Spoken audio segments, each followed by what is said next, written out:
Dante Salvator was done mourning her the day she disappeared, or that was the lie he had learned to live inside until he saw her again.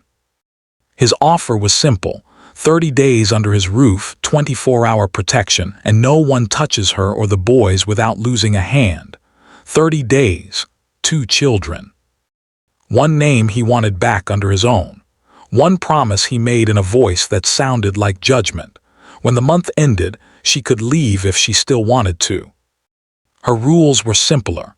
The twins slept beside her, no blood near them, and Dante would never raise his voice where little ears could hear it. She came to him with matching brown curls on 2 small heads, and his own eyes staring back from both their faces. He called her little saint like he used to, only colder. She looked at him like he was the wound and the knife. But before those 30 days were over, the lie that tore them apart would come up breathing. And when it did, someone in the Salvator bloodline was going to die. I heard Dante before I saw him, not his voice. That would have been easier. It was the silence first, the way conversation in the charity courtyard thinned into something careful. Then the click of hard shoes on old stone. Then sharp and small as a pulse against my teeth, the sound of gold meeting porcelain. His signet ring, tapping once against an espresso cup. My hands tightened on my son's shoulders. "Stay by me," I whispered. Luca was trying to steal sugared almonds from the display table. Matteo had a ribbon untied and one serious crease between his brows because he hated formal shoes. They were 4 years old, dressed in navy jackets for a hospital fundraiser I never should have brought them to. And I had spent the first 20 minutes telling myself Palermo was large enough for old mistakes not to breathe. Then the courtyard went still. I turned. Dante Salvator stood beneath the archway in a charcoal suit that made him look exactly like memory had no right to make him look. Taller than the men around him, calmer than all of them. Dangerous without moving. He had not changed in the ways that mattered. Black hair brushed back, bronze skin gone colder by the months, mouth shaped for restraint, not kindness, but his eyes landed on Luca. Then Matteo, then on me. He did not blink. One of the men at his back swore under his breath. Another shifted closer, hand inside his jacket. I didn't think. I just crouched and cupped my palms over the boy's ears. "Don't," I said quietly, looking at the armed man instead of Dante. Not in front of them. The courtyard seemed to tilt. Dante's face did not change, but something under it did. I felt it from where I was kneeling. He looked at my hands over my son's, ears as if I had reached into his ribs and touched something that had survived him by accident. He came forward. His men parted. The last time I'd seen him, I had been leaving before dawn with a suitcase and a secret under my heart. I had not expected the first thing I'd feel now to be anger, not fear, not relief. Anger that he could still make the air feel owned. "Take your hands away," he said. His voice was low, economical, the same voice that had once told a room of grown men to sit, and they had. I looked up at him. Why? Because they should see me. Luca tugged impatiently against my wrist. "Mama." Slowly, I let my hands fall. Dante looked at them, really looked. His gaze moved over Luca's mouth, Matteo's eyes, the shape of their small hands. He counted, I thought, once, then again, as if mathematics might save him from what was happening. "They're mine," he said. No one around us breathed. Matteo pressed against my side. Luca stared openly, curious in the way children still are before the world teaches them caution. Dante's jaw flexed once. "You don't get to say that like a claim," I said. "Not here." His eyes lifted to mine. "Then where?" I should have lied. I should have denied everything until I was outside the gate, halfway to the harbor, and hidden inside some nameless room again. But there were moments when truth arrived with the violence of weather. This was one. "Yes," I said, "they're yours." The men behind him shifted. One crossed himself. Dante let out a breath through his nose, nothing else. No explosion, no questions. That was worse. He set the espresso cup down on the tray beside him, and his signet ring clicked the porcelain again. Precise, hard, familiar enough to make my chest ache. Luca pointed at him. "You look like me." One corner of Nico Belandi's mouth, because of course Dante's chronic shadow was here too, twitched like he regretted being alive enough to hear that. Dante crouched. It was the only abrupt thing he did. Children usually feared him. I had seen it happen. They sensed what adults tried to dress in expensive fabric. My sons didn't know enough yet. He kept his hands at his sides as if he did not trust them. "What are their names?" "Luca," I said. "Matteo." "And how old?" "4." That landed. A soft private catastrophe in a man built to survive public ones. He stood again, slow this time. "You left 4 years ago." "Yes." "With them?" "Yes." He nodded once. It was somehow worse than shouting. "I see." I almost laughed. The sound rose bitter and thin, and I swallowed it. "No," I wanted to say, "you don't." A breeze pushed the scent of orange blossom and clean linens across the courtyard. The hospital bells rang the quarter hour. Somewhere near the kitchen door, trays clattered. Dante looked at the twins again, then at me. "You still do it," he said. I frowned. "Do what?" His gaze flicked to my hands. "Protect everyone else's ears first." Memory hit me like a hand between my shoulder blades. Years ago, in his mother's kitchen, a delivery boy had dropped a crate the exact second a gunshot split the corridor outside. The boy had gone white. I had covered his ears before I even turned toward the sound. When I looked up, Dante had been in the doorway watching me with that unreadable stillness that had always felt more dangerous than temper. I hadn't known he remembered. He looked at me now as if forgetting had never been a skill he possessed. "Dante," I said, because there were too many people listening and too many lives that could be rearranged by the shape of his next sentence. He cut me off with one glance. Not cruel, final. "Nico?" Nico sighed like a saint asked to move a cathedral alone. "Yes, boss. Get the car."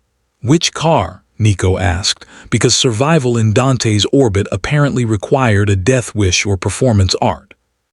"The intimidating one or the very intimidating one?" Dante didn't look at him. "The one with locks." "Ah," Nico muttered. "Hospitality." I took a step back. "No." Dante's gaze settled on me. "Elena." The way he said my name was worse than the order. He made it sound like something he had once buried with both hands. "You disappeared with my sons," he said. "My enemies are going to know it by nightfall. They already were my problem. Not anymore." The boys were watching us with wide, bright eyes. I lowered my voice. "You don't get to decide my life because you discovered them in a courtyard." "No," he said. "I decide because men will come for what matters to me." My throat tightened. "And what if I don't want to matter to you?" His expression did not shift. That was never the deciding factor. The car rolled into the courtyard.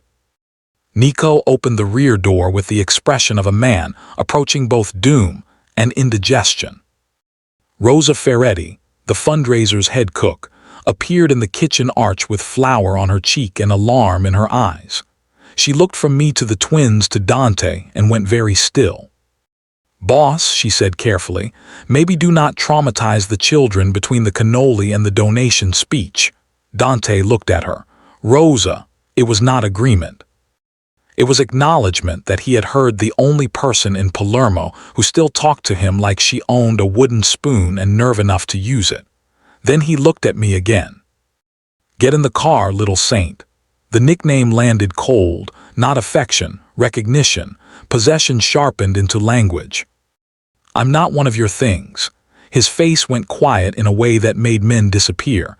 "No, you are the mother of my children, that is worse."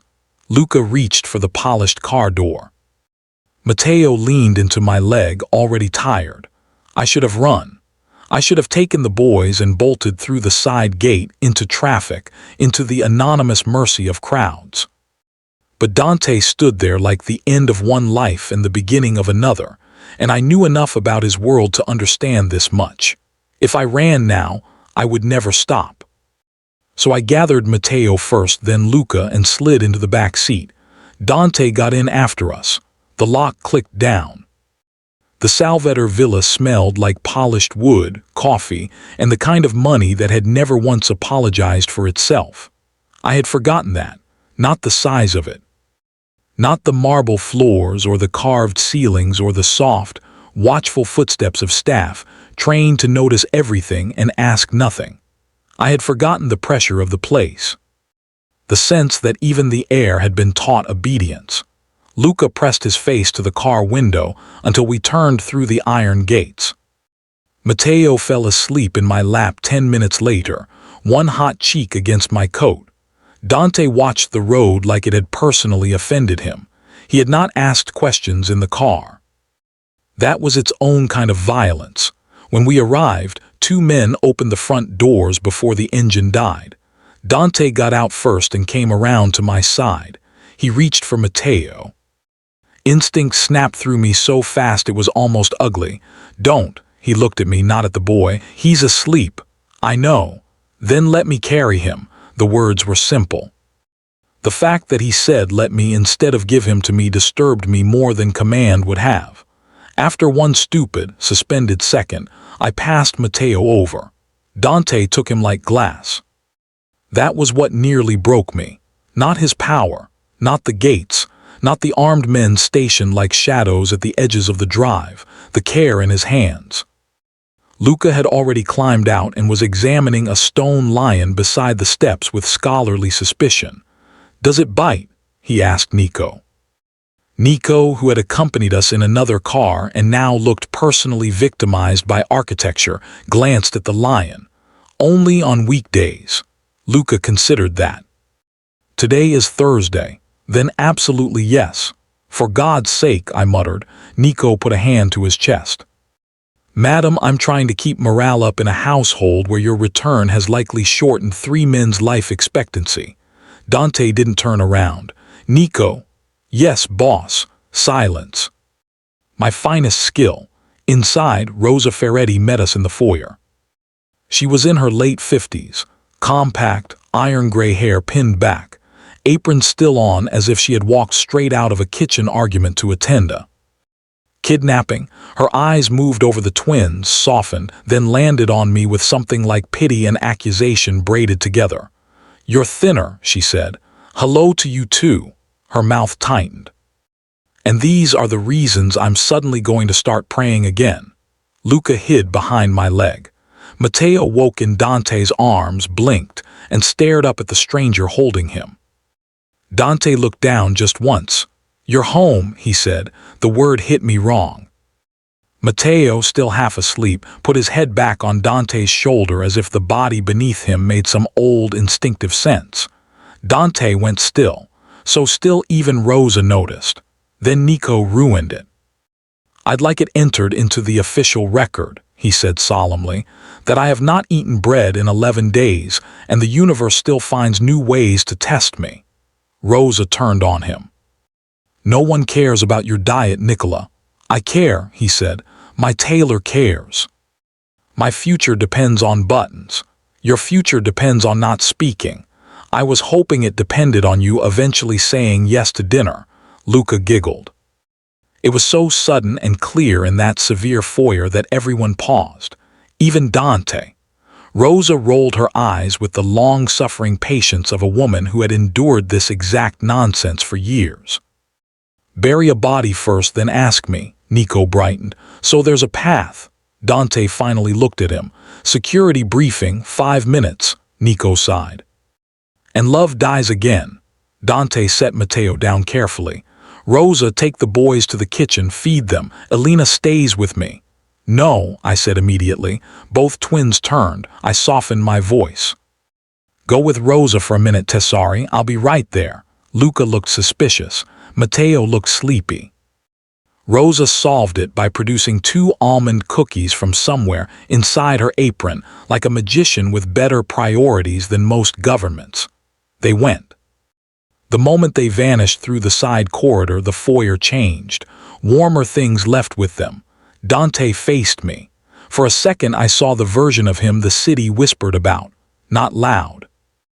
Not cruel for display, just stripped down to the part no one survived lightly. Talk. I folded my arms because otherwise I might have held on to myself too obviously. They're healthy. They're mine. They were safe until you decided public discovery was a reasonable event. His gaze narrowed. Start again. I laughed once. It sounded terrible in the marble room. You don't get to interrogate me like one of your men. No, if you were one of my men, we would already be done. The silence that followed was cold enough to keep meat. I looked away first. I left because I had to. Everyone who betrays me says that. That's interesting, I said. I wasn't aware your men got pregnant. Something flickered in his face. Not humor, a wound finding bone. He moved closer, not enough to touch me, enough to remind me he did not need to. Did you intend to tell me? The honest answer was yes. Then no. Then I don't know. Then every night I stood outside a phone booth with coins in my hand and imagined your voice until I couldn't breathe. So I said, it stopped mattering. He went very still. I hated myself for that one, not because it was cruel, because it wasn't true. A lock turned somewhere down the corridor, heavy, mechanical. The sound slid under my skin. Dante heard it too. There are rules here. There always were. You and the boys do not leave the house or grounds without me or Tommaso. You do not answer unknown calls. You tell staff where you are. Every hour. I'm not a prisoner. That depends on whether you prefer the word target. The front doors opened behind him. Tommaso Greco stepped in. Broad shoulders, clean-shaven, blunt eyes that missed nothing. He had always been Dante's head of security, the man people noticed only after he had already decided what to do with them. He nodded to me once. Elena, Tommaso. He looked tired. You shouldn't have come back to Palermo. Wasn't the plan. It never is. Dante turned to him. Double the gate rotation. No staff in or out until vetted again. Tommaso's expression changed by a millimeter. That was enough. Something had already gone wrong. I saw it. Dante saw me seeing it. What happened? I asked. Nothing yet, Tommaso said. Dante's voice went quieter. That's the part that concerns me.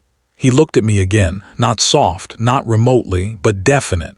You will sleep in the east wing. The boys in the connecting room. Rosa stays on your floor. And if I refuse? He held my gaze long enough for my pulse to become a problem. You won't. I wanted to tell him he didn't know me anymore. The truth was worse. He did.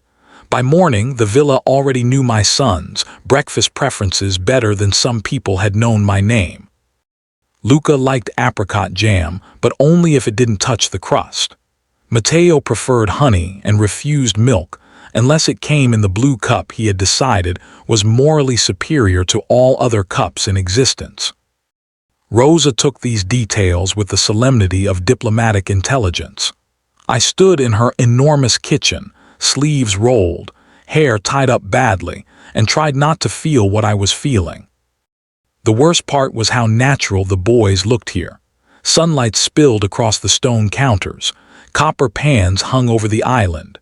Two maids moved quietly near the ovens. Beyond the tall windows, the sea showed itself in a strip of blue between cypress trees and iron fencing. Men with guns walked that horizon like punctuation. Rosa slapped a bowl down beside me. If you're going to hover, you might as well work. I wasn't hovering. You were haunting, it's worse. Luca laughed from the breakfast nook. Matteo was arranging orange slices by size. I picked up the flour. What do you need? Rosa gave me a long look. Cornetti, the boys asked if this house knew how to make anything soft. Despite myself, I smiled. My hands remembered before my heart agreed. Butter, flour, salt, yeast blooming warm and alive beneath my fingertips. Fold, turn, rest. The old rhythm slid into me like prayer learned too young to forget. Baking had always been the only place I trusted order. Heat did what heat did. Sugar broke where it had to. Dough rose if treated right. A man cleared his throat in the doorway. I didn't turn. I knew from the silence that followed who it was. Dante never announced himself. Rooms announced him. "Boss," Rosa said without warmth, "unless you're planning to whisk egg wash stand less ominously, it curdles morale." "Noted," I kept shaping dough. His presence moved closer anyway. I felt it in the air, in the attention of everyone else, in the awareness I despised for surviving all this time. Flour dusted my knuckles. Butter softened under my thumbs. "You still bake," he said. I stared at the crescent I was rolling too tightly. "People still need to eat. That's not why you do it." I finally looked up. He had taken off his jacket, white shirt open at the throat. Holster hidden, not absent. He stood at the end of the island watching my hands with a focus that made the room too small. "No," I said. "No," Rosa snorted. "He's right, which is irritating." I looked at her. She shrugged. "You bake when you're frightened. You bake when you're angry. You bake when you miss what you won't name." Dante's gaze did not leave me. "What is this one?" I should have ignored him. Instead I said, "A shell." Rosa's brows went up. "That's not a pastry." "It will be." I heard Nico before I saw him. "If anyone needs me, I'll be dying nobly of boiled eggs." He came into the kitchen carrying 3 folders and one expression of personal betrayal. His tie was crooked. There was a smear of something green on his cuff. Rosa looked horrified. "What is that?" "Kale," he said darkly. "Apparently I am at war with flavor." Luca pointed. "You have leaf on you." "Thank you, little assassin." Dante held out a hand without looking. Nico passed him the folders. Perimeters tightened. One delivery driver gave a fake reference. "We've got the plate." That changed the room. Rosa turned the boys toward the window with exaggerated interest. I felt my spine lock. "Which delivery?" I asked. Tommaso appeared behind Nico like he had been built directly out of walls. "Bakery supplier, sugar." My fingers stopped over the dough. Dante saw that. "Problem?" he asked. "No, too fast." His eyes narrowed. "Elena." I set the dough down carefully. "The supplier I used the last year in Cefalu switched routes twice without warning. Someone bought out smaller depots all along the coast." I didn't think it mattered. Tommaso and Dante exchanged one of those silent male conversations built entirely out of dread and logistics. "It matters now," Tommaso said. The boys were pretending not to listen. Children always hear the temperature before they hear the words. I forced my hand steady and began working again. Orange zest this time. Dark coffee syrup. Burnt sugar pulled thin enough to crack. If I stopped moving, I would think. If I thought, I would panic. "What is that?" Nico asked, leaning over the counter. "A dessert. It looks expensive. It's sugar. That's what expensive is." I almost smiled. Dante noticed. That annoyed me on principle. When the shell was done, it sat on a white plate like something delicate enough to lie about itself. Dark sponge at the bottom, orange cream in the middle, a glassy caramel dome over the top. Rosa folded her arms. "And what's it called?" I stared at it too long before answering. "The house that holds." No one said anything. Nico ruined that too, of course. "That is either heartbreak or genius, probably both." Rosa cut him a look. "Take it to the dining room before I throw you in the mixer." He picked up the plate reverently. "If I die, tell people I went beautifully." Dante's voice stopped him. "Leave it." Nico froze. Dante stepped closer to the counter. He looked at the dessert, then at me. "Why that name?" "Because a house isn't safe just because it's standing. Because a shell can glitter and still shatter at the lightest touch. Because I hated that this one already felt like it could hold us if it wanted to. Because it looks strong before it breaks," I said. Something moved in his expression. Gone in a second. A crack split the window over the sink. Glass burst inward. Tommaso shoved me down. Dante turned before the sound finished, already reaching for the gun at his back. Rosa pulled the boys flat beneath the breakfast nook.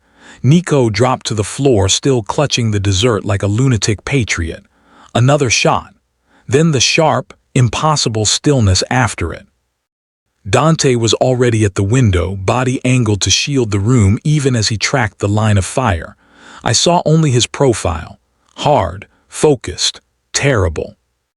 Dante, he had told himself, grief could be organized. Elena had just proved him a fool in a kitchen full of sugar and children. Now there was a bullet in his glass and a line crossed no one would survive. The first thing he thought was not who fired. It was that Luca had laughed 10 seconds earlier. He turned back to her. Alive on the floor, flour on her wrist. The relief came out as rage. I pushed myself up on shaking hands. Dante looked at the broken window, then at Tommaso. "Find them." He said it softly. Which was how I knew somebody was going to die. The first time I touched him after 4 years, it was because he was bleeding on Rosa's clean towels. The sniper was gone by the time Tommaso's men reached the tree line. The villa sealed itself with terrifying efficiency. Steel shutters lowered over the ground floor windows. Gates locked. Radios hissed. Armed footsteps multiplied in the halls until the house sounded like it had grown its own metal pulse. Luca cried only once. Matteo not at all. That frightened me more. Rosa kept the boys in the small family sitting room off the kitchen with warm milk and a cartoon playing too loud. Nico volunteered to help and was immediately handed a basket of folded laundry, which offended him so deeply he carried it like evidence of government failure. "I joined organized crime," he complained under his breath as he passed me in the corridor, "because I was told there would be glamour." "There's a body armor closet," I said. "Exactly." "That sounds promising. This," he held up a tiny dinosaur sock, "this is domestic terrorism." Despite everything, a laugh escaped me. It felt rusty. Then I stepped into the laundry room and saw Dante. Tommaso was beside him, shirt sleeve dark with his boss's blood, while Dante sat on a wooden chair like injury was an administrative inconvenience. The bullet had only grazed his upper arm when he turned toward the kitchen window, but grazes still tear. His white shirt was split and red. He looked up when I came in. "Out," Tommaso said. "No," I said. Dante's mouth nearly moved. "You're shaking. You're bleeding. That happens." I looked at Tommaso. "Do you have a doctor coming? He's 10 minutes out. He'll be slower than I am." Tommaso hesitated. That told me more than words. They trusted me just enough to be dangerous. "I worked in Rosa's bakery and a clinic before that," I said. "I know how to clean a wound." Dante's gaze stayed on me. "Elena," I stepped closer. "If you tell me to leave, I will hate you in a way that benefits neither of us." Tommaso barked a laugh once, surprised out of himself. Dante didn't, but he held out his arm. That felt like winning something I didn't want to name. Tommaso handed me saline and gauze. When he left to take a call, the room shrank around the two of us. Linen shelves, soap, starch. The smell of clean cotton and blood. I cut the ruined sleeve the rest of the way. Dante watched my hands, not my face, my hands. The flesh along his upper arm was scored and angry, blood sliding slow now. I cleaned it gently. He did not flinch. I hated that I noticed the control in his body more than the wound itself. The breadth of his shoulder under my palm, the heat of his skin, the way stillness on him never meant ease. "You let them near the house," I said quietly. He looked at the opposite wall. "Yes, you hate when that happens." "Yes." I pressed harder than necessary with the gauze. He glanced at me. "Punishment, confirmation." The corner of his mouth shifted, barely. I wrapped the bandage around his arm. My fingers brushed the hard line of his chest as I reached. His breath changed. A small thing. I felt it anyway. The dryer hummed behind us. I tied the bandage off. "Done." He looked down at it. "Good." But neither of us moved. That was the worst of it, the almost. His hand lifted, slowly enough that I could have stepped back. I didn't. His knuckles hovered near my cheek, not touching, as if even now he was asking some question pride refused to translate. Then a child cried down the corridor. Not one of mine. One of the staff children somewhere upstairs. Dante's hand dropped. Everything in him changed. It happened so fast I might have missed it if I didn't know what grief looks like when it has learned discipline. His shoulders locked, his jaw cut hard. His eyes went strange and distant for one brutal second. The sound had done something to him. "Dante," he stood, too quickly. The chair scraped back. "I need a minute."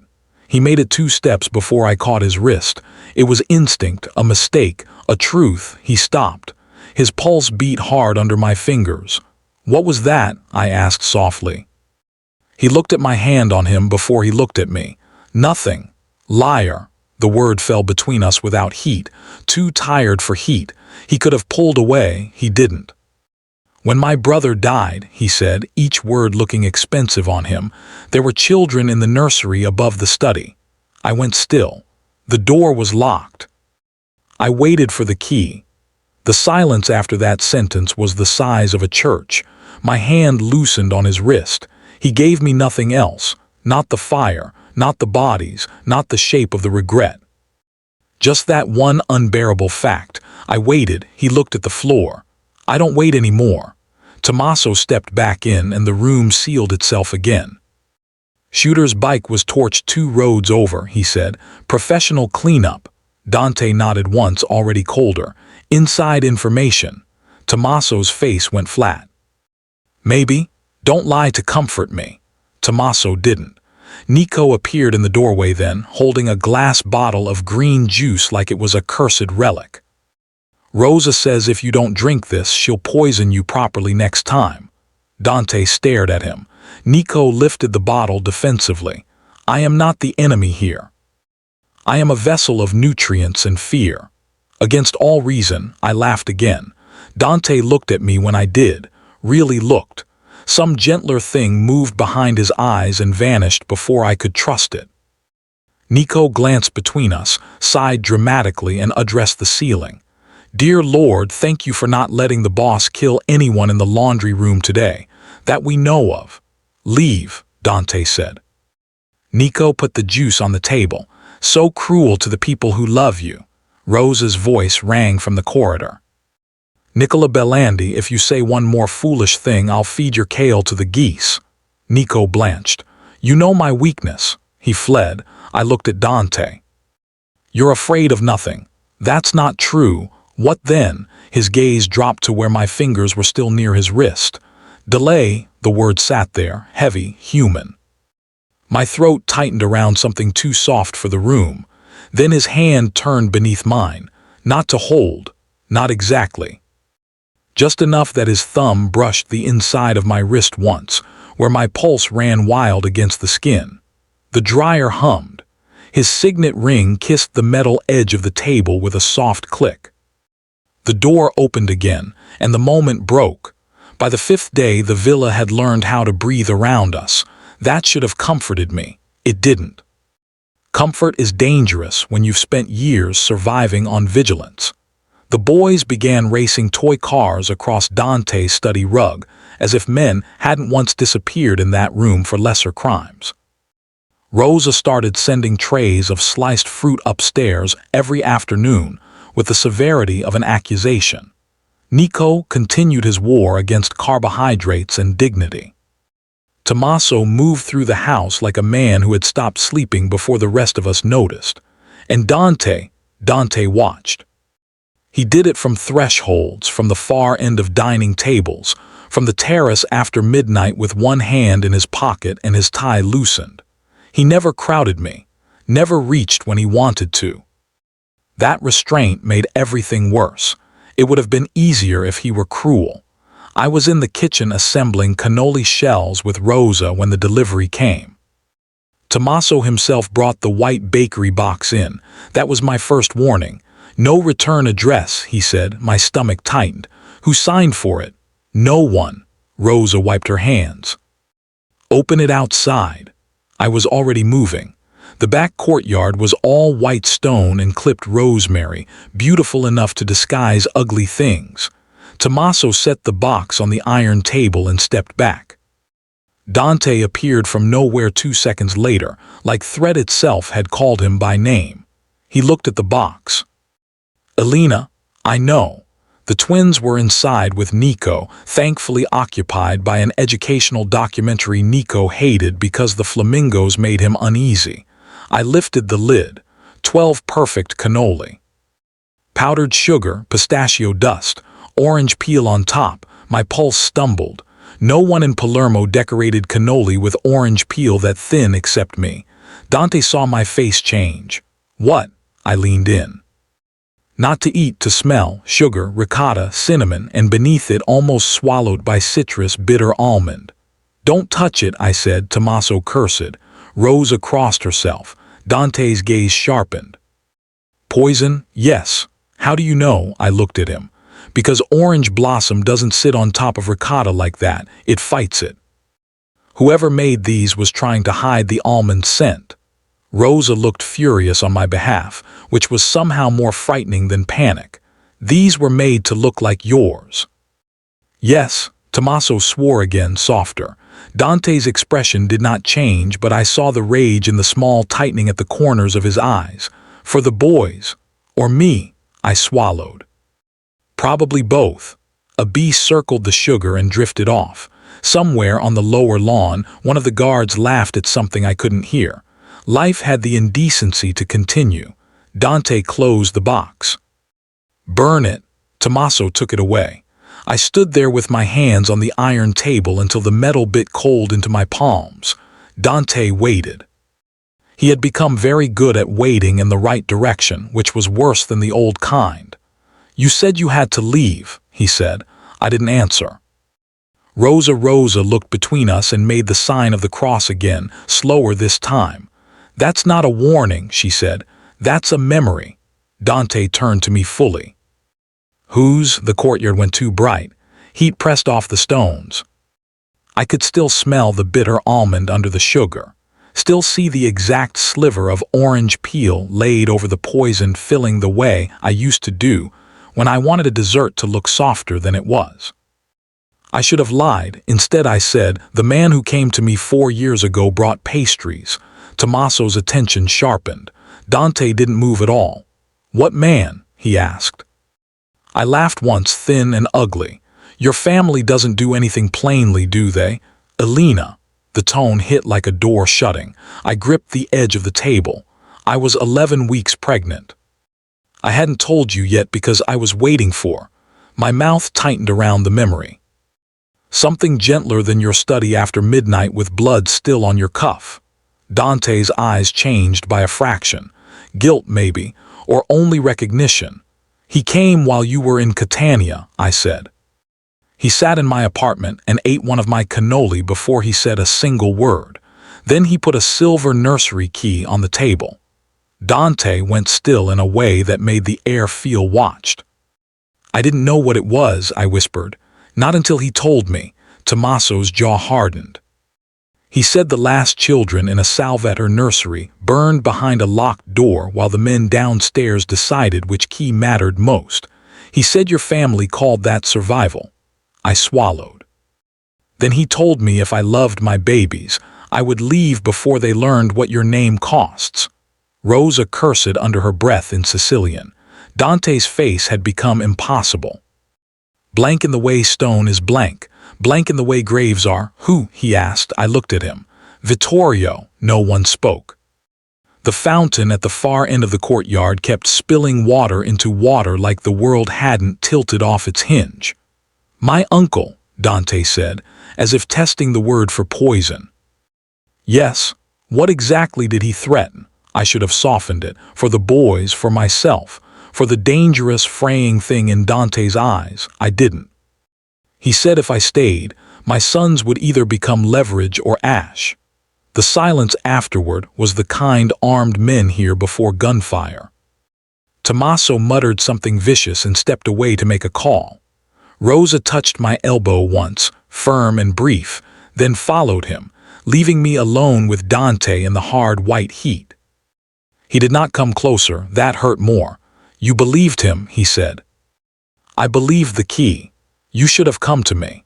I was pregnant and 23 and in love with a man who treated fear like an insult. What exactly was I supposed to do? walk into your house and ask whether your uncle had plans to burn my children, his jaw flexed. I would have believed you. Would you? My voice shook. Back then, that landed because it was true enough to wound. He looked toward the cypress line, then back at me. He had no authority to speak for me, but he had history. I wrapped my arms around myself. And he knew exactly which one to use. Dante's eyes dropped to my hands, like he hated seeing me hold myself together where he couldn't. He finally moved then, one measured step closer. I would have torn Palermo apart for you, he said. Maybe, I whispered, but I was trying to keep you from having to choose between me and your blood. His expression sharpened. You were never separate from it. The words punched straight through me because they came 4 years too late and exactly when I wanted them least. Behind us, the courtyard door opened. Tommaso returned, face closed. The almond extract came from our own storage, he said, signed out under kitchen access. The Eastgate log was scrubbed for 13 minutes at dawn. Dante looked at him. Inside job, Tommaso said, suspected, not confirmed, but there it was, cold and breathing. Dante's hand settled on the back of the iron chair beside me. His signet ring struck the metal softly once. No one leaves the grounds. He was looking at Tommaso when he said it. Tommaso didn't flinch, but I saw it anyway. Something in this house had already opened its mouth. By the next morning, the villa had stopped pretending to be a home and become what it truly was. A fortress with curtains. The boys were moved to interior rooms. Guards doubled outside the nursery suite. Rosa took inventory in the kitchen like she was preparing for famine, siege, and male incompetence in equal measure. Nico carried encrypted phones, ammunition lists, and a plastic container of celery sticks, with the expression of a man certain God had abandoned him personally. Dante told me we were leaving for the Hill Chapel safe house before dusk. Why a chapel? I asked. Because men hesitate in holy places. And you? His gaze stayed on the window. No, that should have frightened me more than it did. The twins thought the drive was an adventure. Matteo carried a stuffed wolf. Luca asked if churches had better cookies than villas. Rosa insisted on coming despite Dante's refusal, and won by ignoring him until he gave up, which might have been the most impressive act of dominance I'd witnessed in his house. Nico came too, because apparently war still required a man who complained artistically. As we loaded into the convoy, he muttered to me, "If I die on a church road while digesting boiled chicken, I'll haunt everyone involved." "You already haunt most rooms," I said. He clutched his chest. "She wounds me and yet I remain devoted." Rosa shoved a rosary into his hand. "For courage. For sodium, maybe." Courage needs olives. The road wound upward through olive groves silvered by late light. The sea flashed between hills. I sat in the back of the armored SUV with the boys between me and Dante, aware of him without looking. His forearm rested near Luca's booster seat. A tiny thing. A barricade. An oath. Luca fell asleep first. Matteo lasted longer, stubborn and solemn, until his wolf slipped from his fingers and his lashes went still. Dante picked the toy up before it hit the floor and set it in the boy's lap. I noticed where his hands were. I hated that I noticed. "You don't have to keep staring out the window," he said quietly. "I'm not staring, I'm checking." "For what?" "For proof I'm not in the middle of a bad decision." His mouth nearly moved. "You're in the middle of several." The corner of mine answered before I could stop it. Then the first car exploded. The blast hit the convoy like a fist from God. Glass starred. Tires screamed. Luca woke crying. Matteo jerked upright. The lead SUV veered sideways, metal shrieking against stone. "Down," Dante said. Everything after that broke fast. Tommaso's voice barked through the comms. Gunfire cracked from the hillside. Nico swore with inventive religious despair from the car behind us. Dante shoved me and the boys to the floorboards, his body over hours before the second volley hit. the inside of the SUV filled with shattered safety glass and smoke. "Breathe," I told the twins, though my own breath was gone. Dante looked through the bulletproof spiderweb of the window, counting angles, men, exits. Calm, too calm. That scared me more than shouting would have. "On my mark," he said to the driver. The driver didn't answer. Blood ran down from his temple into his collar. I heard it in Dante's voice before I saw it, something colder than rage. He kicked the side door open and became violence. 1 second he was shielding us.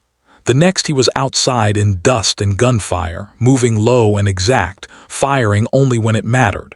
No wasted motion, no noise he didn't need. Men dropped on the hillside like their strings had been cut. I curled over the boys and listened to the world end in controlled bursts. A scream tore across the road. "Rosa." I looked up. She had been in the second vehicle with Nico. The door hung open. Nico was dragging her toward the ditch, panic all over his face. Blood spread dark across Rosa's shoulder. I didn't think. I shoved the boys deeper into the footwell and scrambled out. "Elena," Dante's voice cracked across the road. Too late. I hit the dirt beside Rosa as another shot snapped overhead. Nico looked ready to faint, vomit, and declare bankruptcy at once. "She's been hit," he said. "I know that's obvious, but panic makes me repetitive. Press here." I shoved his hand over the wound and tore Rosa's blouse at the shoulder. Through and through, high and messy, bleeding fast but not arterial. My clinic years came back cleanly. Pressure, breathing. Reassure the patient before the blood hears your fear. Rosa gripped my wrist. "If I die, don't let that idiot speak at my funeral." "I heard that," Nico said, scandalized. "I had a beautiful speech prepared." A body hit the road 3 feet away. I flinched. Dante was suddenly there, one hand hauling me backward by the waist while the other fired past my shoulder with terrifying precision. The shot behind us stopped. The man in the brush did not move again. "You do not leave cover," Dante said. His voice was low enough to make my bones cold. "Rosa was shot, and you were almost next. She needed, so do they." He jerked his chin toward the boys in the vehicle, then his eyes met mine, black with too much. "So do I." It was the first reckless thing he had ever said to me. Maybe the first honest one. Tommaso's men reached us. Rosa was moved. Nico went with her, still muttering prayers, calorie counts, and one strained promise that if she bled on his good shoes, marriage became morally unavoidable. The firefight ended 5 minutes later. Silence after gunfire is never silent. It ticks, it leaks, it asks what's left. Dante got us into the chapel safe house after dark. The twins were finally asleep in a narrow guest room under a painted ceiling full of saints who had likely suffered less. I found Dante in the sacristy washing blood from his hands. Not all of it was his. He looked up when I entered. Water ran pink over stone. "You should be with the boys," he said. "They're asleep. So should you be." "I can't." Neither could he. We both knew it. The little room smelled like old wax, linen, and metal. A single lamp burned near the wall. Dante had taken off his jacket. There was blood on his collar, one cut over his brow, another across his knuckles. "You scared me," I said. The words came out small, more naked than I intended. Something in his face shifted, not softened, opened maybe in one dangerous seam. He took one step toward me, stopped. The restraint in that stop was a living thing. "Little saint," he said, and it was no longer cold. "You scared me first. I should have moved back. I didn't. My hands were shaking." He looked at them and then deliberately at the space between us, as if reminding himself that distance was an act he still controlled. "You keep doing that," he said quietly. "What? Protecting everyone else before yourself." It landed exactly where it had in the courtyard, deeper now because there was blood between the words. He looked at my hands, and for one brief, unbearable paragraph, I saw him as he might have seen himself. Dante, it wasn't her face that had undone him. It wasn't memory or beauty or the son's sleeping down the corridor with his father's mouth and her stubborn silence. It was this. She had covered the boy's ears before her own fear. She had run toward Rosa while bullets were still chewing the road. She moved toward the helpless as if her body made the choice before thought. No one in his world did that. No one had in years. He wanted her because she still could. His hand rose. This time it touched, just the back of his fingers against my cheek, careful enough to feel reverent and dangerous at once. I turned my face into it before I could stop myself. The truth of that made my stomach drop. His breath changed. Mine too. "If I ask you for anything right now," he said, "it won't be mercy." My pulse thudded in my throat. I didn't know how to say want. Not like a clean thing. Not with all the blood still between us. So I told the truth sideways. "Then don't ask me for something I can't survive giving." His eyes shut for 1 second. When they opened, control was hanging by a thread. He bent his head, paused. Gave me time I could have used to leave. I didn't. The first kiss felt like a door opening in a burning house. Slow, careful, his hand at my jaw not pressing. Mine knotted in his shirt because I needed to hold on somewhere. There was nothing bold in it, nothing easy. It was grief and hunger and restraint cracking by degrees. He kissed me once. Then again, forehead against mine when he stopped. Stopped. That mattered more than if he hadn't. Outside, church bells rang the hour. Inside, his mouth brushed my temple, not my lips this time. Almost, not yet. Then Tommaso's call came through the hall. "Boss, Palermo just lit up. 3 warehouses in the East Port." Dante drew back, every softer thing in him sealed. War had arrived. War did not look the way I had imagined it. It wasn't constant shooting or men shouting into radios every minute of the day, though there was some of that. It was quieter, meaner.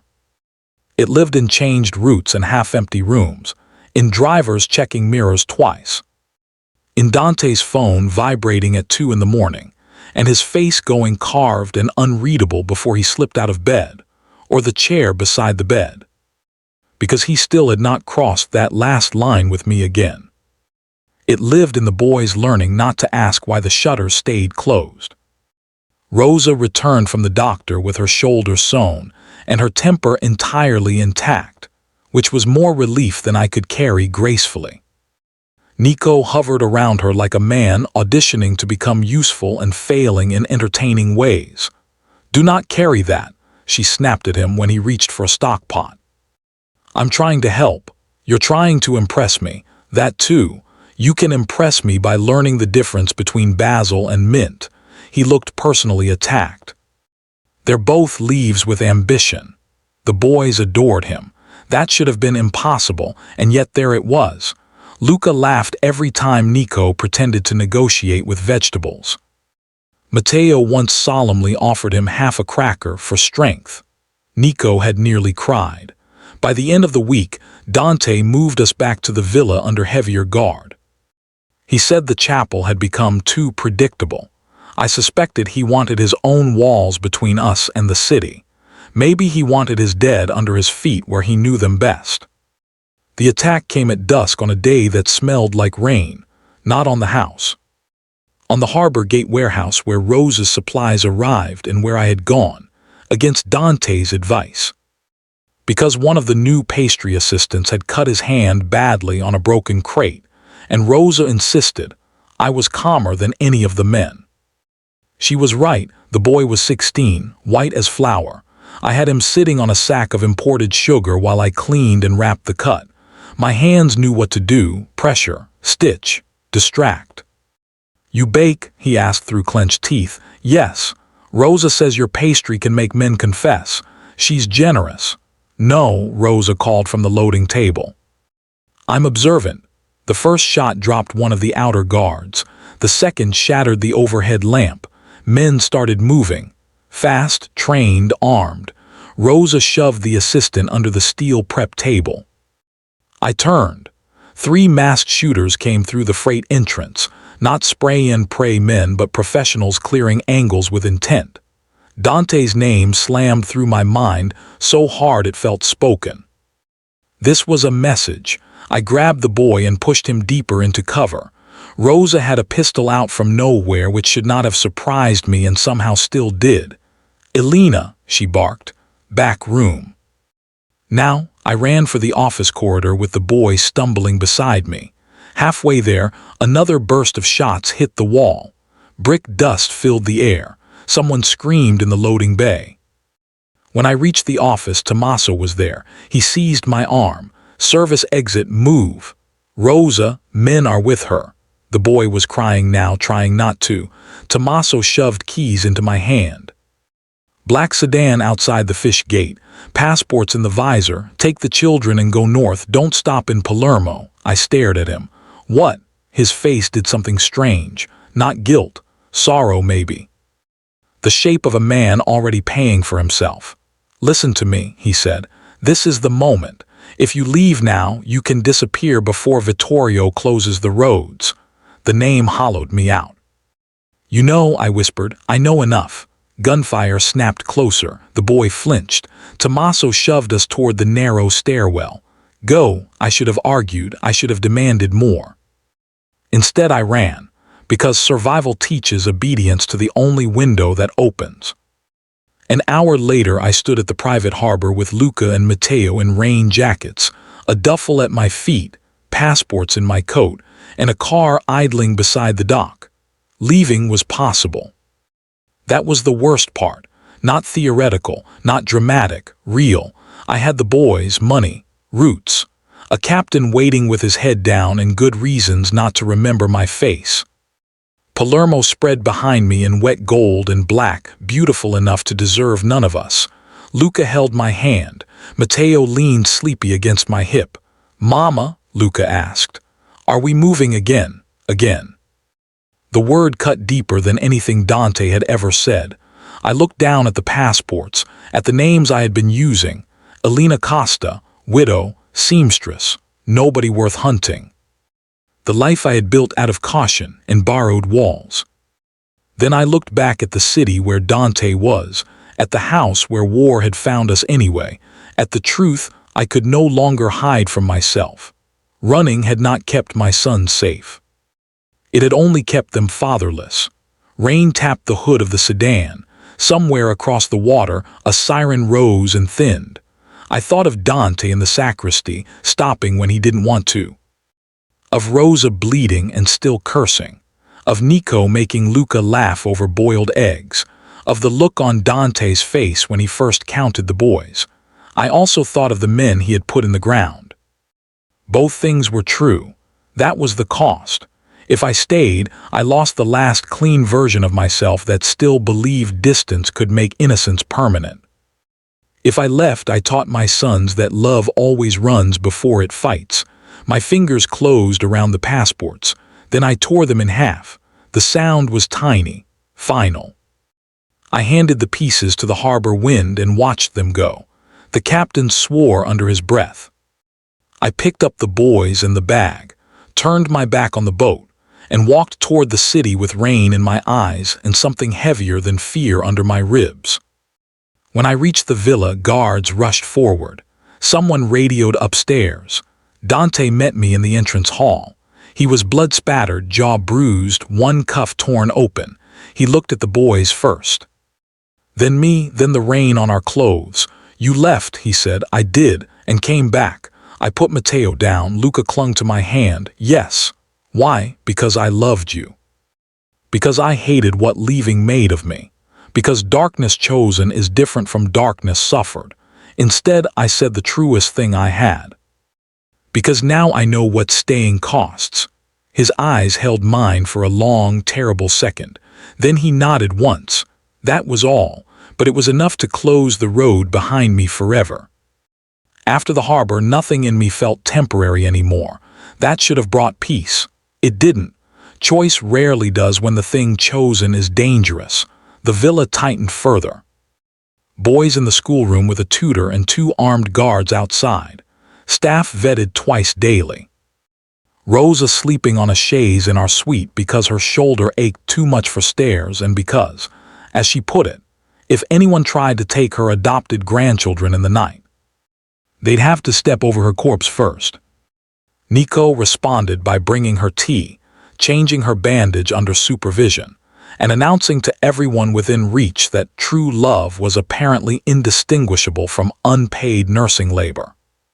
"I am radiant in suffering," he told me solemnly one afternoon. "You're sweating over chamomile.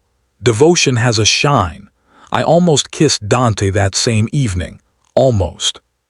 He found me in the library after the boys slept, standing barefoot on the cold marble with one of his old ledgers open in my hand.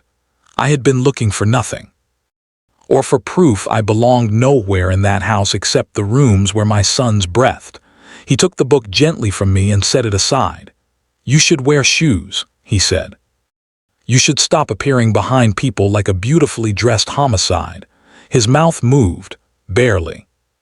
He looked at my bare feet against the marble, then at my face, then at the space between us, as if it had become a problem only discipline was solving. He reached down, touched the arch of my foot once with the side of his hand, not intimate, somehow more intimate because it wasn't, and said, "Cold." I stopped breathing for a second. Then Luca cried upstairs and the moment snapped apart. Almost. The betrayal happened the next day.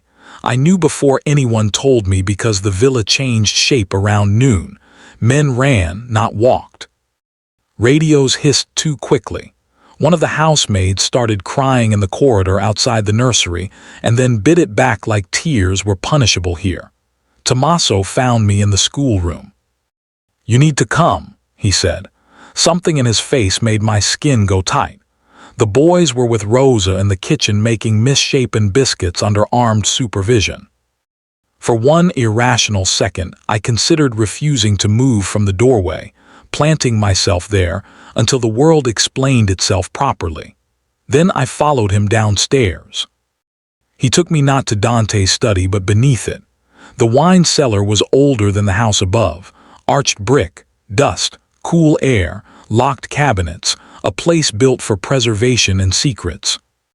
Dante stood near the far wall with two guards and Nico, who looked greener than his celery had ever made him.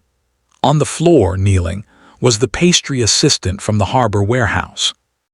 The boy I had stitched up, his face was bruised, his hands shook. I stopped short. "What is this?" The assistant looked at me, eyes red. "I'm sorry." Dante didn't look away from him. "Tell her." The boy swallowed so hard I heard it. "I opened the freight gate twice. I only told them delivery times. I swear, Signora, I didn't know they'd shoot at the house." "They said they only wanted to scare." "Who said?" I asked. The boy broke. "Tommaso." The cellar went silent enough to hear wax drip somewhere far off. I turned. Tommaso stood 3 feet behind me, gun lowered at his side, expression emptied out beyond fatigue. I had not even heard him come down the stairs. "No," I said. Nico made a strangled sound. Not disbelief, hurt. Dante finally looked at Tommaso. There was no explosion in him. That was the awful part. He had gone beyond rage into something cleaner and more terminal. "How long?" Dante asked. Tommaso answered him directly. "Since Cefalu." My head snapped toward him. Dante's did not. "Why?" Dante asked. Tommaso's mouth tightened. "My daughter needed a heart surgery in Zurich." Vittorio paid before I could say no. Then he let me understand the bill. I stared at him. "You led them to my children." Tommaso looked at me then, and pain moved across his face so starkly I almost hated him more for having it. "I led them away from the worst routes every time I could. That is not the same thing." "I know." Dante took 1 step forward. Nico stepped in front of him. The entire cellar froze. No one in that house stood between Dante and a target. No one. "Boss," Nico said, voice shaking but steady enough to matter. "If you kill him before he tells us everything, I'll spend the rest of my life saying I told you so." And neither of us wants that. For one absurd second, I nearly laughed from pure nerves. Dante's gaze cut to Nico, cold enough to skin. Nico swallowed. "Also, his daughter is 7. Tommaso closed his eyes. Dante looked at him again. "Where is Vittorio?" Tommaso hesitated. That half-second cost us everything. The lights went out. A blast shook the house overhead. Dust came down from the old brick ceiling. Someone shouted on the stairs. Nico swore loud enough to offend saints. In the dark, a gunshot cracked, then another. I hit the wall hard. Hands grabbed for me, not Dante's. Wrong, rough, I fought. Someone hissed in my ear, "Quiet or the children die first." I went cold all over. By the time emergency lights kicked in blood red along the cellar wall, Dante was 3 bodies away from me and still coming. Tommaso was on the floor with his shoulder blown open. Nico was dragging the pastry assistant under a rack of Barolo and screaming for someone to find Rosa and the boys. The hand on my arm tightened. A hood came over my face. And the last thing I heard before the darkness took the room was Dante saying my name like a vow gone to war. Captivity was quieter than I expected. No chains, no theatrics. Just a room with too much glass and too little air, high above the old cannery on the north edge of the port. They tied my wrists only when moving me. The rest of the time they left me with a chair, a cot, one window painted black from the outside, and a pitcher of water that tasted faintly of rust. Vittorio visited on the second day. I knew him at once, though I had only seen him properly once before, in the apartment where he ended my old life with pastries and a nursery key. Older now. Silver-haired, immaculate, wearing a suit that still believed in old authority. He had Dante's stillness stripped of mercy. The mirror turned rotten. He sat opposite me and folded his hands over a cane he did not need. "You look tired, Alina." I said nothing. "That disappoints me. You used to argue beautifully. You tried to poison my children." "No," he smiled without warmth. "I tried to remind you that sentiment breeds carelessness." My stomach turned. "You made him like this," I said. A glint moved in his eyes. "I finished what tragedy began." The room went cold inside my skin. He leaned back. Dante was always split between blood and softness. Then the nursery fire solved the problem. Almost. I stared at him. "You're talking about children. I'm talking about succession." Something vicious rose in me then, cleaner than fear. "I hope he kills you slowly." Vittorio's smile thinned. "That sounds more like a Salvator bride." "I'm not." "No," he tilted his head. "You came back. That shut me up because it was too close to truth." He studied me the way men study leverage. "Do you know why he loved you?" My pulse stumbled. Not at the word loved, at the tense. I said nothing. Vittorio sighed. "Because you mistake self-erasure for goodness. Women like you keep violent men feeling almost human." The insult should have landed. Instead, it clarified something. He did not understand Dante. That was the crack. When he left, I took stock. The glass wall reflected me faintly at night. My hair tied back with the ribbon Rosa had given me. The tray they brought twice daily had metal cutlery at lunch, plastic at dinner. Careless on the first day, corrected on the second. A camera in the upper corner. One guard who limped on the left. Another who hummed opera when bored. Surviving is noticing patterns. On the third evening, when the limping guard brought soup, I stumbled deliberately and shattered the ceramic bowl at the edge of the cot. He cursed and reached for me. I apologized badly enough to sound real. He kicked the larger shards aside, missed the smallest one under the blanket, and left muttering that innocent women were worse than smugglers. He was right about one thing. I was done being harmless. The shard fit against my palm like a secret. That night I saw blood under the door from the adjoining room. Not much. Enough. Someone was breathing strangely on the other side. I should have stayed still. I knew what intervention costs. I knew what my body does anyway. "Hey," I whispered through the crack. "Can you hear me?" A man answered with something like pain and prayer tangled together. I used the glass shard on the rope around my wrists until the skin burned. When the knot loosened, I slipped next door through the service panel the guards had failed to bolt properly. Tommaso was on the floor. He looked worse than death should allow. Shoulder bandaged badly, fever bright, one eye swollen but alive. For one long second all I felt was rage. Then he tried to sit up and failed, and the old clinic part of me stepped in before the wounded woman could stop her. "You should let me die," he whispered. Tempting, I found water, tore a strip from the cot sheet, checked the wound. Infected. He had been hid in the cellar and kept breathing out of spite. "Why am I here?" I asked. Tommaso's laugh came out broken. "Because Vittorio wants Dante to watch." I tied off the improvised dressing. "And you?" I told him no the second he touched the boys. His mouth tightened. "That's why I'm here instead of dead." I believed him. I hated that too. Down the corridor, boots sounded. I slipped back into my room seconds before the door opened. No rescue came that night. It came the next one like judgment. First the power cut. Then the alarms died. Then 3 shots in the lower hall, spaced with Dante's terrible economy. I knew it was him before anyone shouted. There are people you learn by their silences. The guard with the opera hum burst into my room, gun shaking. "Move." I didn't. He grabbed my wrist. I drove the hidden shard into the soft meat of his hand. He screamed. The gun dropped. I ran. The hall outside was smoke, flashing emergency lights, and men choosing the wrong side of Dante Salvator's patients. One came around the corner. I slammed the fire extinguisher from the wall into his knee and kept moving. A second reached for me from the stairwell. Tommaso, half dead and upright by hatred alone, shot him before he could.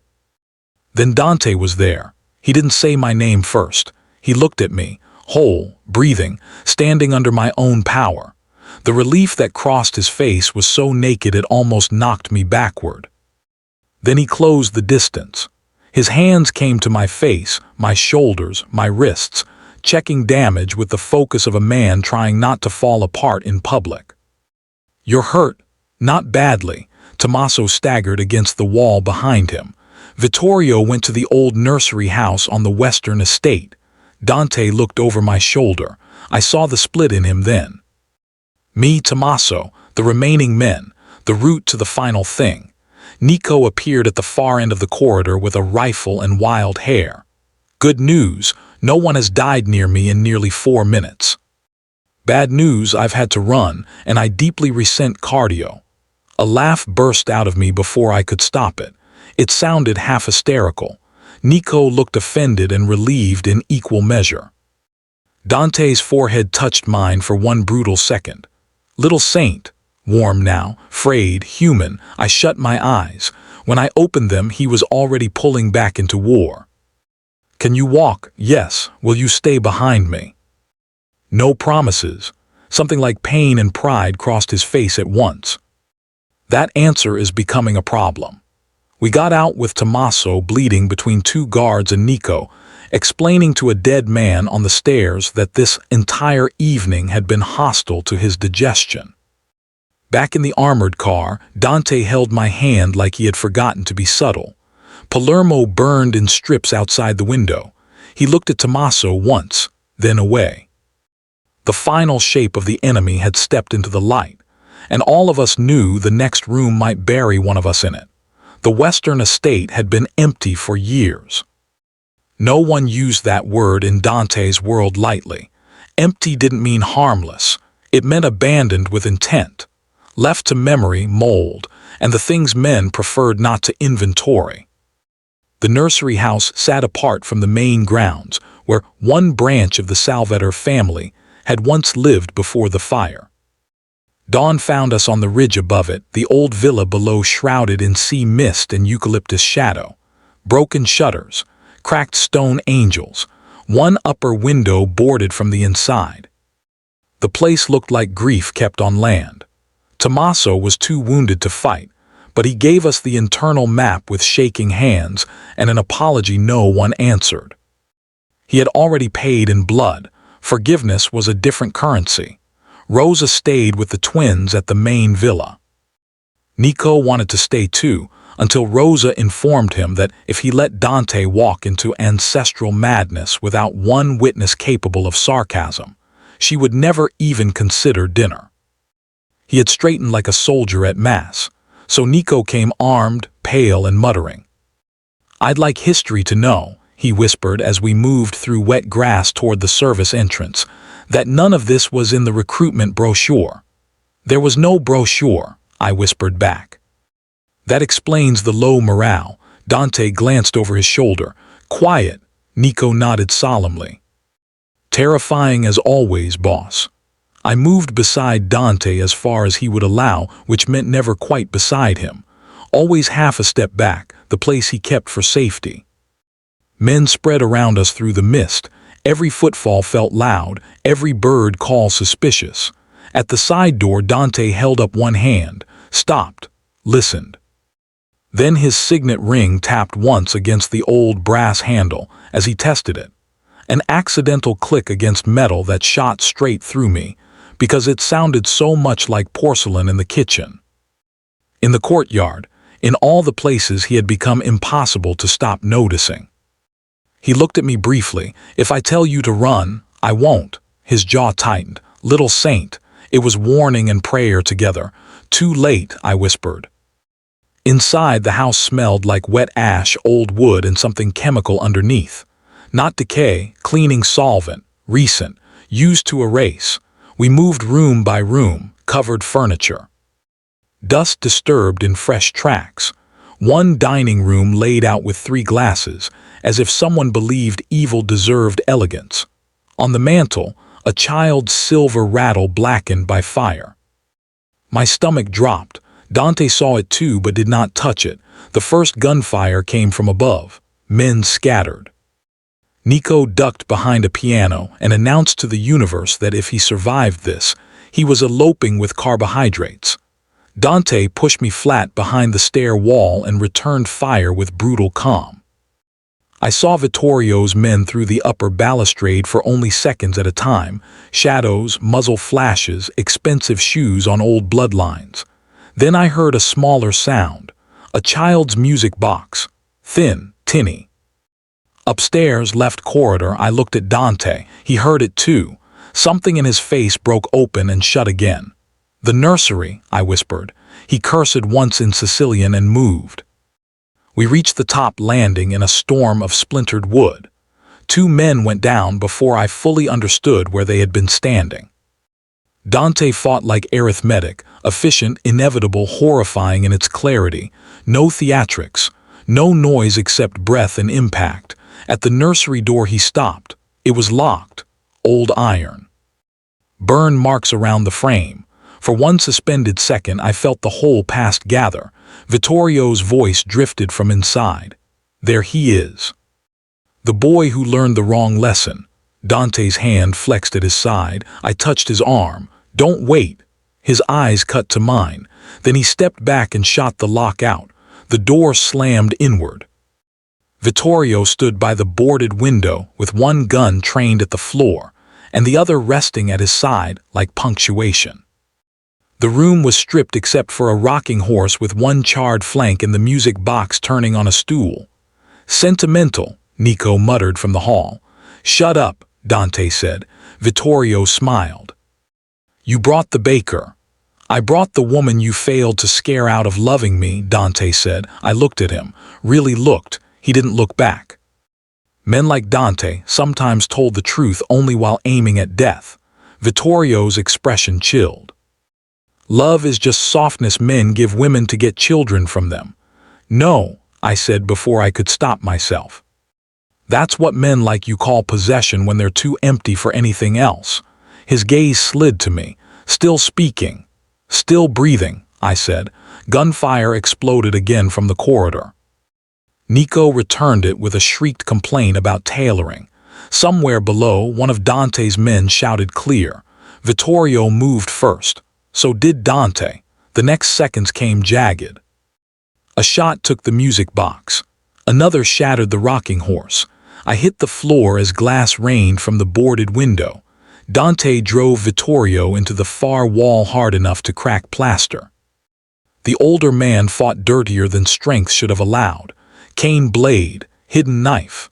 The mirror of Dante. If every restraint had rotted away years ago, I saw the knife in time.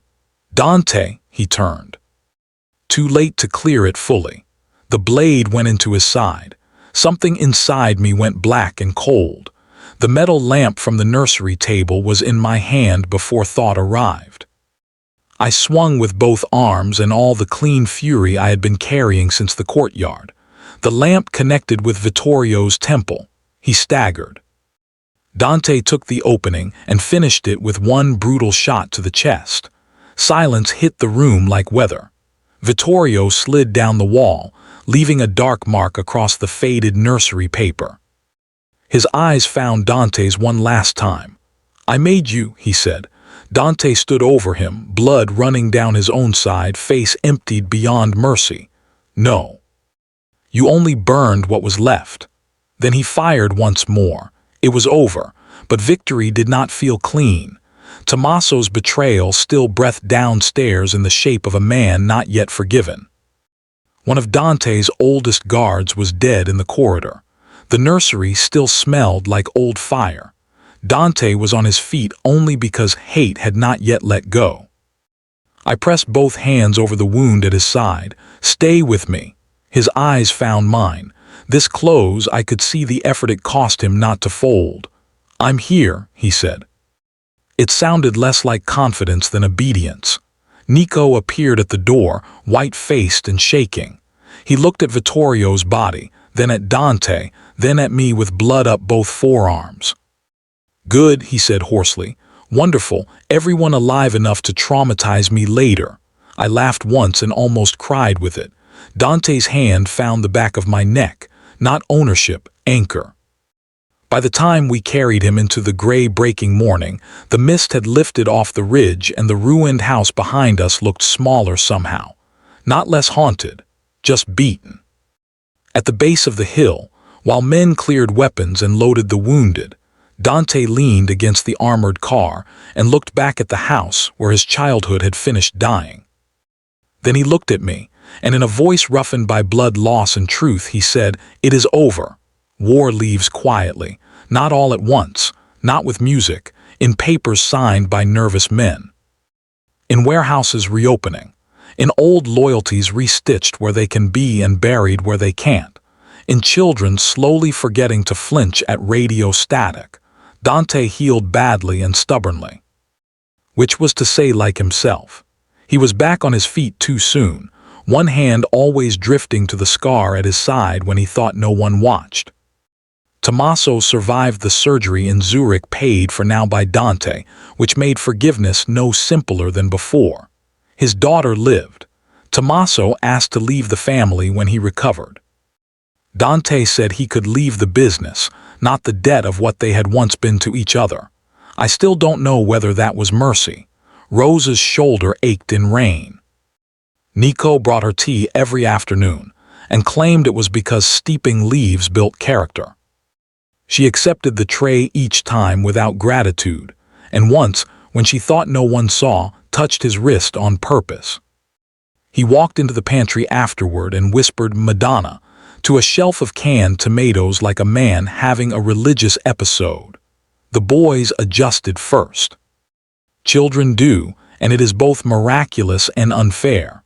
Luca decided Dante's study was the proper place for fort construction. Matteo began waiting at the front hall every evening at 6, because that was roughly when Dante returned, and he had discovered that fathers came home if you believed in it hard enough. I discovered harder things, that safety could still feel like grief, that wanting a man and trusting him were separate acts even after war. That sometimes I woke in the dark and put my hand on Dante's chest only to be sure he had not become memory again. We never spoke about love directly. It lived elsewhere. In the way he cut grapes in half for the boys and pretended it was not precision. In the way he placed my coffee on the counter before I entered the kitchen, as if he had heard my footsteps from rooms away. In the way he stopped himself one last time in the library, when his hand had already slid warm beneath my hair, and my body had already leaned toward him. He rested his forehead against mine and said, almost angrily, "Not until there is nothing in this house left unfinished." I understood. That restraint was its own vow. 3 months after the nursery house, I was rolling dough at the kitchen table when Dante came in alone. Early evening, rain at the windows. The boys upstairs with Rosa and Nico, who was trying to teach them cards and absolutely cheating. Dante set a folder on the table beside the flower. "What's this?" I asked. "Every holding transferred from Vittorio's shell companies back under clean ownership. Trust funds for Luca and Matteo. Rosa has signed power over the bakery expansion. Nico somehow negotiated a shipping contract without dying." "Impressive. He won't stop talking about it. That's less impressive." He almost smiled. I wiped my hands and opened the folder. Legal documents, deeds, names. Mine among them in careful black ink, not as leverage, not as a dependent, as guardian, as equal signatory. I looked up slowly. "What is this, Dante?" He was quiet for so long I heard the rain shift. Then he reached into his pocket and set a small velvet box on the flour-dusted table between us. Not kneeling, not a grand room, not candles or violins or fantasy. Just the kitchen where we had survived most honestly. I stared at it, then at him. "You said no fairy tales," I whispered. "This isn't one." The answer came rough, certain. He braced both hands on the table, as if standing too far away from me had finally become impossible. "I don't know how to give you anything untouched, Elena. I don't know how to offer a life that isn't heavy with what I am." My throat tightened. He kept going because he had decided to, and that meant the words cost blood. "But I know how to build something and defend it. I know how to choose you publicly. I know how to be the father of my sons without making you carry the weight of my name alone." His eyes held mine. "Stay because you want this, not because the walls are high, not because the road behind you is gone." My hands had begun to shake. He glanced at them, softer then. "Little Saint." The nickname had changed so much it almost hurt to hear. "I am asking," he said quietly, "because I can finally do it without trapping you." I opened the box. Inside was no absurd diamond, just an old ring reset in new gold, the stone small and dark honey-colored. Warm, severe, human. "It was my mother's," he said. "She wore it in the kitchen more than anywhere else." I laughed through tears. "That feels right. Will you marry me?" There are moments that reveal what your heart has known for months and your mouth has not been brave enough to say. This was one. "Yes," I said. Then, because the whole story between us deserved honesty and not performance, I added, "And I'm still afraid." Something tender and wounded crossed his face together. "So am I." He came around the table then, slowly. Enough time for me to stop him if I wanted. I didn't. When he kissed me this time, there was no blood on either of us. No gunfire, no chapel bells. Just rain at the windows, flour on my wrists, and the deep, settling knowledge of something finally chosen without panic. Upstairs, a crash sounded, followed by Nico yelling, "Those are not throwing cards, they are weapons." Dante's mouth moved against mine with the shape of a laugh. We broke apart smiling like two people who had paid dearly enough to deserve even that. Later, after the boys had been found under a blanket fort with illicit biscuits, and Nico had admitted nothing, Dante washed the flour bowl at the sink while I dried dishes beside him. It was almost ordinary. That was the miracle. 9 months later, the house sounded different, not safer. Dante's world would never become the kind that deserved that word without asterisks. But lived in, chosen, warm in specific places. The front hall still held armed silence when strangers entered. Men still lowered their eyes when Dante crossed a room in a dark suit, with judgment under the fabric. Palermo still knew exactly who ruled which docks by dawn. But on Sunday mornings, the villa belonged to noise. Luca and Matteo had turned 5 and developed the firm opinion that all respectable men should build wooden racetracks before breakfast. Rosa had expanded the bakery into a riverfront cafe that somehow became the city's worst-kept neutral ground. Nico handled logistics for both the family and Rosa's supply chain, which he described as romantic servitude with excellent inventory control. Rosa had finally gone to dinner with him twice and still denied anything meaningful had occurred. He had become impossible to survive graciously. "Do not over-whisk," Rosa called from the stove that morning. "I wasn't whisking," Nico protested. "You were daydreaming in a dairy direction. That accusation is both invasive and correct." The boys shrieked laughter. I stood at the kitchen island zesting lemons while sun poured through the windows and made the copper pans burn softly. Dante came in without a jacket, sleeves rolled, tie undone. His scar pulled a little on cold mornings. Today he moved easier. Matteo ran at him first. Dante caught him one-handed and lifted him without interrupting the espresso he was carrying in the other. Luca attached himself to Dante's leg with all the dignity of a future criminal prince, and demanded to know whether pistachios counted as breakfast if they were inside pastry. "They do in this house," Dante said. Rosa sniffed. "Only because standards have slipped." He set Matteo down and came to the counter where I stood. For 1 second he only looked at me. That still happened, after all this time, as if some part of him remained startled he had not imagined me into being. Outside, church bells marked the hour. Down the hill, the city festival had already begun. I could hear vendors shouting faintly and the occasional crack of daytime fireworks over the harbor. The first one went off sharp enough to echo through the kitchen windows. Without thinking, I reached out and covered Matteo's ears, then Luca's. Then, because Nico yelped and dropped a spoon, his too. Silence followed for half a beat. When I looked up, Dante was watching me with the same expression he had worn in the hospital courtyard, only transformed by everything that had happened between then and now. There it was. The bookend, the wound, the proof. "You still do it," he said. Nico, muffled under one of my hands, objected. "I am a grown man and this is humiliating." Rosa smacked his shoulder with a towel. "Then stop jumping at fireworks like an aristocratic chicken." The boys laughed so hard Matteo hiccuped. I let go of Nico and turned back to the lemons. My face felt warm. Dante stepped closer. Not touching yet. Just entering the air where I could feel the shape of him. Colder notes of his cologne under clean morning and coffee. The particular stillness that had once frightened me and now made some hidden part of me unclench. "You know what that does to me?" he asked quietly. I kept my eyes on the zest. "No." He reached past me for the espresso cup near the stove. His signet ring struck the porcelain with that same soft, unmistakable click that had opened our story in fear. It sounded different now. Domestic, intimate, a private bell.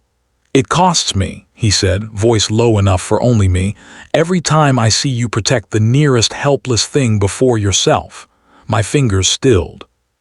He set the cup down and finally touched me, just a hand at my waist, warm and sure. "Because it reminds me there is still goodness in this house that did not come from me." I turned to face him fully. "That isn't true," I said. His brows shifted. I touched the scar beneath his shirt. Lightly, the place where the knife had changed the line of him forever. "It came from what you chose not to become." Something moved across his face then, deep enough to hurt, gentle enough to keep. "Little saint," he murmured. There was no cold left in it at all. The boys were arguing over pistachios. Rosa was pretending not to watch Nico steal sugared orange peel from the tray I had just finished. Sunlight lay warm across the floorboards. The armed men beyond the kitchen door still existed. So did the city. So did blood, history, grief, all the things we had not erased and never would. But here was the radical thing. Ordinary life had not come to us because the darkness ended. It came because we built it anyway. Dante bent and kissed me once, slow and easy in front of God, children, pastry, and all the reasons we should have broken. When he drew back, Luca made an exaggerated, disgusted noise clearly learned from Nico. Again, Matteo said, delighted. Traitors, Dante said. I laughed. He looked at me like that sound still had the power to rearrange him. Maybe it always would. Later, after breakfast, after Nico had dramatically claimed lemon glaze on his shirt was an assassination attempt, and Rosa had told him to die quieter, I carried the empty cups to the sink. Dante followed, took them from my hands and rinsed them one by one. Gold met porcelain, click, the same sound, entirely different life. I leaned against the counter and watched my husband move through our kitchen with our sons shouting down the hall, and the woman who became family insulting the man who adored her in 3 dialects. Nothing about it was clean. Nothing about it was naive. It was chosen with full knowledge, kept with both hands, and that in the end was the most dangerous kind of love I knew. Would you have chosen Dante and let the safer, smaller life burn for this harder one?